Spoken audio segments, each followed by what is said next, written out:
राणा जी को खबर हो गई, मीरा जी के जेठ को पता चल गया कि मीरा ने तो अब हद ही पार कर दी। अब तो संतों का संग भी करने लगी, महलों में भी संतों को बुलाने लगी। तो अब उन्होंने एक और प्रयास किया मीरा जी को मारने का। अब उन्होंने फिर अपने सेवकों को आज्ञा दी कि जाओ आज नाग पिटारी में मीरा जी के लिए ले जाओ, और इसमें इतना जहरीला सांप है, जैसे मीरा इस पिटारी को खोलेगी तुरंत सर्पदंश के कारण ही मीरा का ओम गोविंदाय नमो नमः हो जाएगा। लेकिन उन्होंने सोचा कहीं क्या, तो युक्ति लगाई, ठीक है मीरा जी को बोलना कि इस पिटारी में सालेग्राम जी भगवान हैं। और अब फिर से राजा के दूत चले हैं मीरा के पास, और मीरा को आवाज लगाई। मीरा ने आवाज सुनी, बोले क्या क्या है? उन्होंने कहा देखो आज राणा जी ने आपके लिए सालेग्राम जी को भेजा है, और आज मीरा जी ने पहले जो नाग पिटारी थी ठाकुर जी के सामने रखी, और जैसे ही आज नाग पिटारी खोली, देखते ही देखते नाग सालेग्राम में परिवर्तित हो गया। बोल बाके बिहारी लाल की। एक बता दूं मैं आपको कि जो सालेग्राम भगवान जी है, ये वृंदावन में भी एक मंदिर है राधा रमन जी का। कहते हैं एक बार एक संत के भाव थे, उनके पास सुंदर गोल मटोल सालेग्राम जी थे। तो उनके भाव ये थे, देखो बहुत सारे संत अपने अपने ठाकुर को श्रृंगार करते हैं, और मेरे ठाकुर जी गोल मटोल हैं, ड्रेस नहीं डाल सकता, कोई कान में कुंडल नहीं डाल सकता, मोर का पंख नहीं लगा सकता। तो उन्होंने ऐसे भाव बन रहे थे, और सालेग्राम जी को पेड़ पर लटका दिया, खुद सो गए हुए।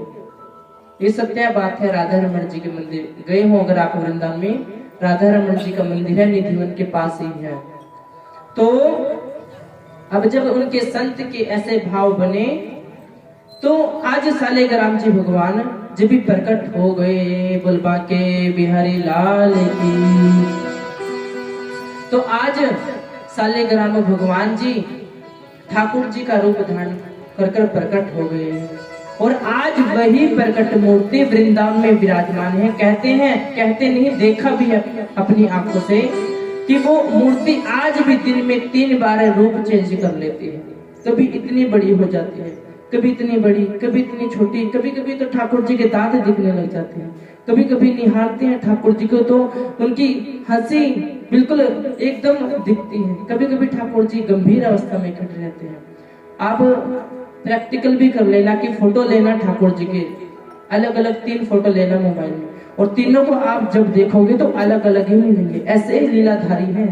बोले राधा रमण सरकार की। तो देखते ही देखते नाग पिटारी से सालेग्राम जी प्रकट हो गए। तो फिर आज फिर दूतों ने राणा जी से कहा कि उनका कुछ नहीं होने वाला महाराज। बोले क्या? जी हाँ। तो ठीक है, आज हम खुद ही चलते हैं। आज राणा जी तलवार निकाल कर चले हैं। तलवार ली और चलती मीरा की एकांत कोठरी की तरफ। और आज जैसे ही मीरा की कोठरी में गए तो बोले, कहाँ है तेरा गिरधर, कहाँ है तुम्हारे ठाकुर जी, दिखाओ कहाँ है। तो मीरा जी ने इशारा किया कि देखो ये मेरे ठाकुर जी हैं, ये मेरे गिरधर जी हैं। अब उन्होंने कहा ठीक है, मैं झगड़ा ही खत्म कर देता हूँ। मीरा जी ने, राणा जी ने ठाकुर जी को उठाया, उठाकर महलों के सरोवर में फेंक दिया। और देखते ही देखते जब मीरा ने देखा कि इन्होंने तो मेरे गिरधर को सरोवर में फेंक दिया, और देखते ही देखते मीरा ने भी छलांग लगा दी, बोले भक्तवत्सल भगवान की। और आज जब मीरा ने सरोवर में छलांग लगाई तो वो जो गिरधर लाल की मूर्ति थी उनकी छाती पर आकर विराजमान हो गए ठाकुर जी। और गिरी वो चित्तौड़गढ़ के सरोवर में और निकली कहाँ जाकर, वृंदावन की यमुना में। बोल यमुना रस रानी की। आज जब मीरा की आंख खुली तो वो चित्तौड़गढ़ में नहीं थी, राजस्थान में नहीं थी, आज मीरा वृंदावन की गलियों में थी। आज मीरा यमुना के रस रानी के पास से वही विराजमान थी और गिरधर लाल उनके पास। तो उन्होंने पूछा ब्रिजवासियों से कि ये कौन सा शहर है, कौन सा देश है, कौन सा गांव है। तो ब्रिजवासियों ने कहा आप श्री धाम वृंदावन में हो। अब मीरा जी ने कहा वृंदावन है। मीरा जी ने एक बात और सुन रखी थी वृंदावन की, कि कहते हैं एक वहां श्री जीव गोस्वामी जी हैं, वो स्त्रियों का मुखमंडल नहीं देखते। उनका नियम था, वो ब्रह्मचार्य में रहते थे कि मुझे स्त्रियों का मुख भी नहीं देखना।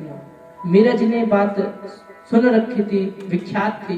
तो मीरा जी ने सोचा तो पहले आज उन गोस्वामी जी से ही मिल लिया जाए। तो आज श्री जीव गोस्वामी जी के पास मीरा जी चली हैं और भाव चल रहे हैं मीरा जी के मन में, और गुनगुनाती जा रही है आज मीरा जी वृंदावन की गलियों में। मेरो राधा रमण गिरधारी, गिरधारी श्याम बन भारी। मेरो राधा रमण गिरधारी, गिरधारी श्याम बन भारी। मेरो राधा रमण गिरधारी, गिरधारी श्याम बन भारी। मेरो राधा रमण गिरधारी, गिरधारी श्याम बन भारी। और आज मेरा भाव गुनगुनाते हुए श्री जीव गोस्वामी जी के आश्रम तक पहुंच गए। और बाहर से ही सेवकों से कहा मुझे श्री जीव गोस्वामी जी से मिलना है। उन्होंने मीरा जी को डांटा, तुम्हें नहीं पता उनके नियम है, वो स्त्री के मुखमंडल की तरफ नहीं देखते। पर मीरा जी ने कहा उनको कहो कि गोपी आई है। अब जब उन्होंने कहा श्री जीव गोस्वामी से कि कोई गोपी आई है, स्त्री, वो कह रही स्त्री हुई नहीं है। तो जब श्री जीव गोस्वामी ने ये सब सुनने की गोपी आई तो उन्होंने सुना कोई ठाकुर जी की ही पार्षद होगी, ये कोई ऐसी वैसी स्त्री नहीं है। तो आज जैसे ही गोपी भाव सुना तो श्री जीव गोस्वामी ने कहा ठीक है उनको ले आओ, लेकिन पर्दे में ले आना, मुखमंडल तो मैं फिर भी नहीं देखूंगा, पर्दे में ही बात करूंगा।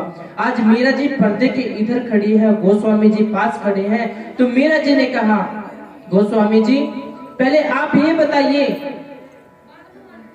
कि हमने तो ये सुना है कि वृंदावन धाम में गोपियां ही गोपियां हैं, और अगर पुरुष है तो एक श्री बांके बिहारी लाल है, आप कब से पुरुष हो गए हैं।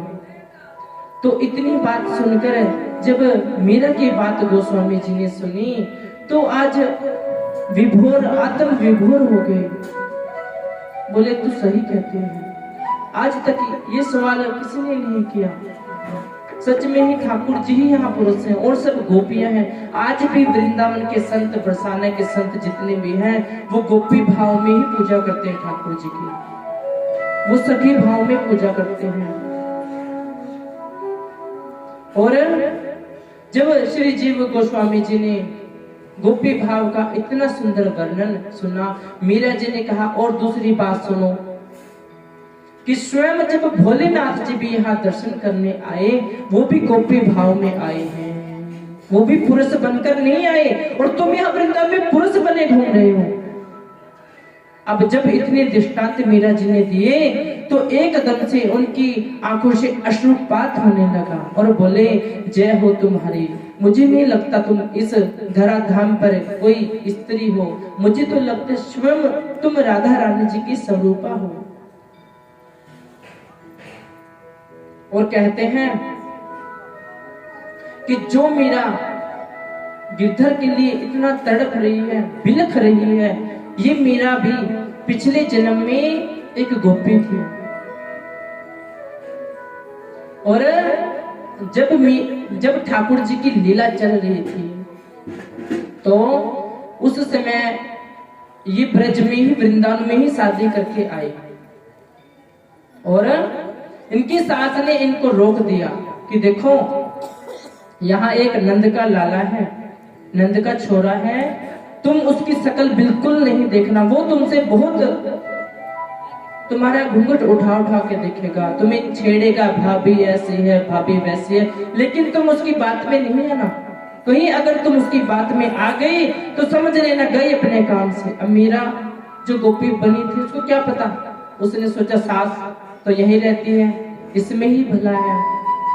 अब वो नंदन ब्रज चंदन जो ठाकुर जी, जब उन्होंने सुना है कि ब्रज में कोई नई गोपी ब्याह कर आई, तो ठाकुर जी ने कहा मैं तो पहले दर्शन करूंगा। अब मीरा ने बहुत बड़ा घूंघट निकाल रखा है, अपने सास के साथ है, और ठाकुर जी कभी इधर को झांक रहे कभी उधर को, तो कह ही दिया कि भाभी थोड़ा मोहड़ा तो दिखाई दो, पर मीरा ने और घूंघट कर दिया।